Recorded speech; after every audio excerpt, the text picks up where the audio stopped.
Hello दोस्तों, स्वागत है आपका यूपीएससी पीसीएस विद एमर में। हमने लास्ट वीडियो में बात किया था कि जो जितने भी कॉन्स्टिट्यूशनल अमेंडमेंट एक्ट थे इंपॉर्टेंट वाले, उनको डिस्कस कर दिया था और हमने कुछ कुछ शेड्यूल्स के भी बारे में बात किया था। बेसिकली जो हमारे जो ओरिजिनल कॉन्स्टिट्यूशन था उसमें कितने शेड्यूल्स थे? उसमें थे 8 शेड्यूल, और जो है अभी ये ऐड करके 12 हो गए। तो हमने वो भी बताया था कि कौन से 4 एडेड हुए थे, वो डिफरेंट डिफरेंट इसमें भी बताए थे। अब आते हैं कि जो जितने शेड्यूल्स हैं उनके बारे में बात करेंगे। कि जो फर्स्ट शेड्यूल है उसमें बात किया जाता है कि स्टेट एंड यूनियन टेरिटरी के बारे में। फर्स्ट शेड्यूल में किसकी बात है? बाउंड्रीज के बारे में। बेसिकली जो इंडिया जो है यूनियन, उसमें स्टेट और यूनियन टेरिटरी है, उसके बारे में। अभी जो है जो 28 स्टेट है और 8 यूनियन टेरिटरीज है ना। तो फर्स्ट शेड्यूल हो गया state and union territory, 28 state and 8 union territory. और सेकेंड है जो सैलरी एंड अलाउंसेस की बात करता है। किसकी सैलरी और अलाउंसेस के बारे में? कि जो है हमारे प्रेसिडेंट ऑफ इंडिया है, गवर्नर है, चीफ जस्टिस ऑफ इंडिया है, इनकी सैलरी और अलाउंस के बारे में बात करता है सेकंड शेड्यूल। सबसे पहले हम फर्स्ट शेड्यूल को देखें कि state and union territory. Second, salary and allowances किसके? प्रेसिडेंट ऑफ इंडिया, गवर्नर, सारे स्टेट के गवर्नर और चीफ जस्टिस ऑफ इंडिया। और पीएम की सैलरी इसमें नहीं आती है। पीएम की सैलरी जो है ना, वो पार्लियामेंट डिसाइड करता है, जबकि ये एक बार में ही जो प्रेसिडेंट ऑफ इंडिया है, गवर्नर है, इनकी सैलरी चेंज नहीं की जाती है। और जो है थर्ड बात करेंगे कि सबसे पहले सैलरी की बात होगी, तो अब आएगा ओथ एंड एफर्मेशन, गोपनीयता का शपथ जिसको बोलते हैं। ओथ एंड एफर्मेशन कौन लेंगे? जो मिनिस्टर्स हैं, जितने भी मिनिस्टर्स हैं स्टेट्स के या फिर जो हमारे लोकसभा के हैं ना, जो सीएजी है, controller and auditor general, CGI, chief justice of India. एक इसमें याद रखेंगे कि एक्सेप्शन क्या है। एक्सेप्शन ये है कि जो प्रेसिडेंट ऑफ इंडिया है या फिर किसी भी स्टेट के जो गवर्नर है या फिर वाइस प्रेसिडेंट ऑफ इंडिया है, जो थर्ड शेड्यूल के अनुसार जो है वो अपना ऑथ नहीं लेंगे। ठीक, फर्स्ट शेड्यूल हो गया अपना स्टेट एंड यूनियन के बारे में। सेकंड, सैलरी एंड अलाउंसेस, किसकी salary? President of India, governor and chief justice of India. Third के बारे में बात करते हैं, third schedule, oath and affirmation, शपथ लेगा किस चीज़ की? गोपनीयता की शपथ लेगा। कौन कौन? मिनिस्टर्स लेंगे, सारे एमपीज लेंगे, जो एमपी हाउस में जाएंगे चुन करके, एमएलए लेंगे, जो सीएजी है वो, controller and auditor general and chief justice of India. याद रखेंगे कि कौन सब इस पे शपथ नहीं लेंगे? President of India, governor and vice president of India. And now fourth, constitutional amendment act, जिसमें ये बात करेंगे कि जो है इसमें बात किया गया allocation of seats in Rajya Sabha. Basically जो फोर्थ शेड्यूल जो है ना, वो सीट किसकी सीट के बारे में बात करता है? राज्यसभा। और आप ये भी याद रखेंगे कि जो राज्यसभा जो बात किया गया है, राज्यसभा जो है आर्टिकल 80 में है। आर्टिकल 80 में राज्यसभा की बात किया गया, ठीक है, हमारे कॉन्स्टिट्यूशन में 80 के 2 में। ठीक, राज्यसभा कहाँ पे है? Article 80, article 82। और फोर्थ शेड्यूल में किसमें? सीट एलोकेशन ऑफ राज्यसभा, इसके बारे में बात किया गया। नाउ कि जो राज्यसभा में जो भी सीटें हैं उसमें सबसे पहले ये निर्धारित किया जो उसका जो होगा बेस्ड पॉपुलेशन होगा 1971 के। ये याद रखेंगे कि 1971 के अनुसार जो है सेंसस है, उसी के अनुसार सीट को पॉपुलेशन जो है वही बेस रखा गया, उसके अनुसार सीट को डिवाइड किया। ये कब तक चलेगा? 2026 तक। अब जो फिर से इसके बाद जो डिलिमिटेशन होगा, अब ये बोल दिया गया कि 2031 तक यही रहेगा। जो जब डिलिमिटेशन होगा देन उसको चेंज किया जाएगा। नाउ अब बात करेंगे कि फिफ्थ शेड्यूल के बारे में, पाँचवां शेड्यूल के बारे में, जो है जो एडमिनिस्ट्रेशन के बारे में बात करता है। एडमिनिस्ट्रेशन वहाँ की और and control of schedule areas and schedule tribes.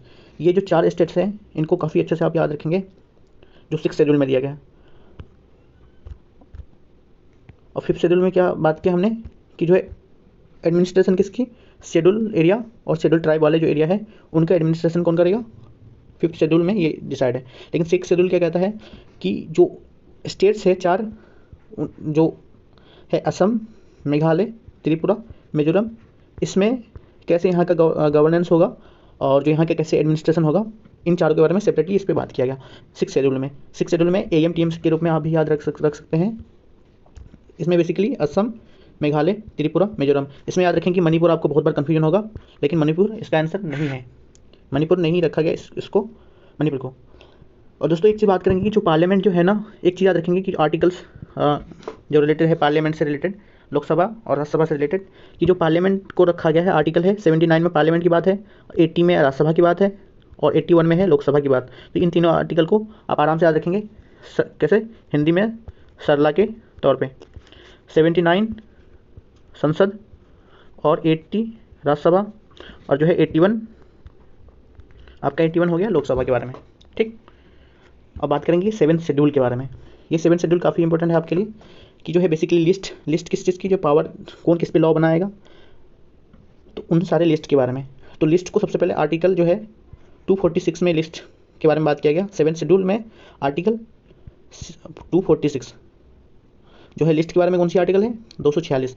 3 तरीके की बेसिकली इंडिया में लिस्ट है, एक स्टेट लिस्ट है, सेंट्रल लिस्ट है, एक कॉन्करेंट लिस्ट है। लेकिन इसके अलावा एक और लिस्ट होता है जिसको बोलते हैं रेसिड्यूरी लिस्ट बोलते हैं। उसके इन तीनों के अलावा एक लिस्ट होगा रेसिड्यूरी, मतलब रेसिड्यूरी क्या, जो स्टेट में तो एक हो गया, एक सेंट्रल हो गया, एक कॉन्करेंट। इन तीनों से जो छूट गया, बहुत सारी चीज़ें ऐसे हो सकता है जैसे बिटकॉइन इन सब में नहीं है, तो रेसिड्यूरी लिस्ट में आएगा। तो इसमें कानून कौन बनाएगा, सेंटर ही बनाएगा। स्टेट पे जो कानून बनाएगा तो कौन, स्टेट बनाएगा, रेस्पेक्टिव स्टेट।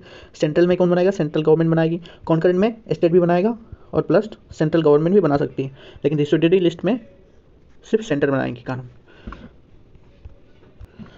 आर्टिकल से रिलेटेड बात करेंगे कि 246 तो है कि लिस्ट के बारे में, लेकिन जो रेसिड्यूरी जो लिस्ट है उसके बारे में मैंने बताया नहीं।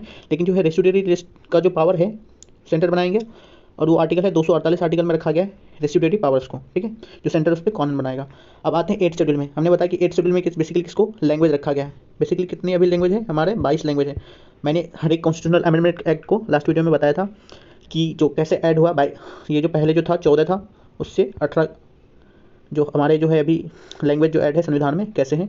तो बात करते हैं कि पहला कौन सा था। फर्स्ट ऐड हुआ था सिंधी 21 अमेंडमेंट एक्ट से सिंधी को ऐड किया गया।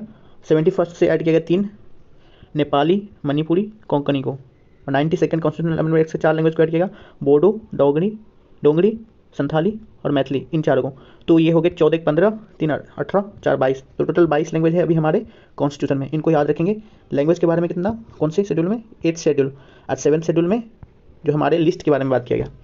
अब आते हैं कि जो बाद में जो 4 जो बेसिकली जो है हमारे 8 शेड्यूल थे स्टार्टिंग में, ठीक है, कॉन्स्टिट्यूशन में 8 शेड्यूल थे, बाद में इसको ऐड करके 4 को 12 किया गया।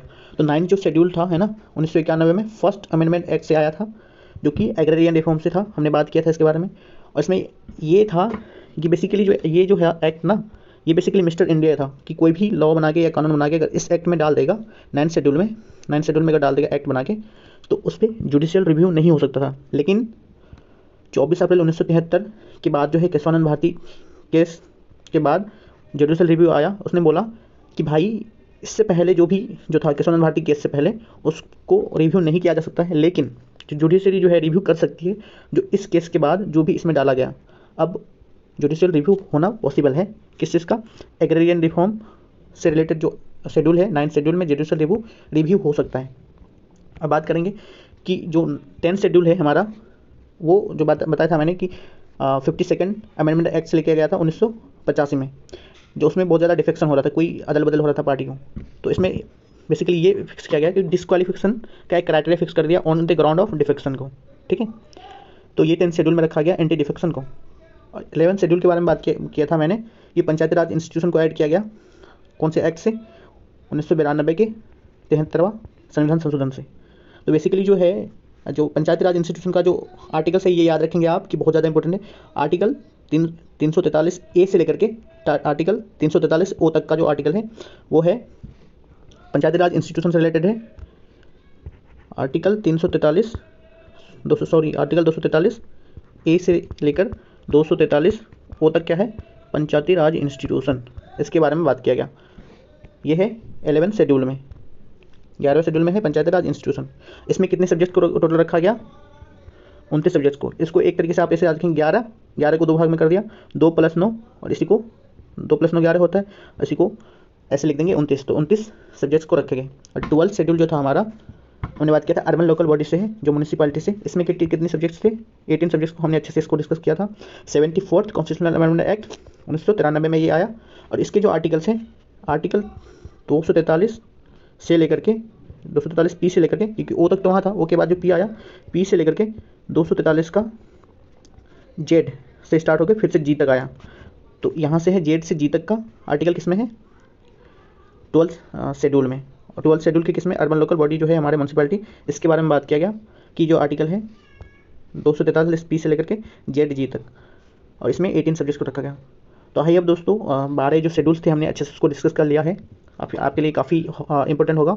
आई होप आपको अच्छा लगा होगा और you like it, and thank you so much for watching this video, and share and subscribe UPSC Pieces with Amar. Thank you so much.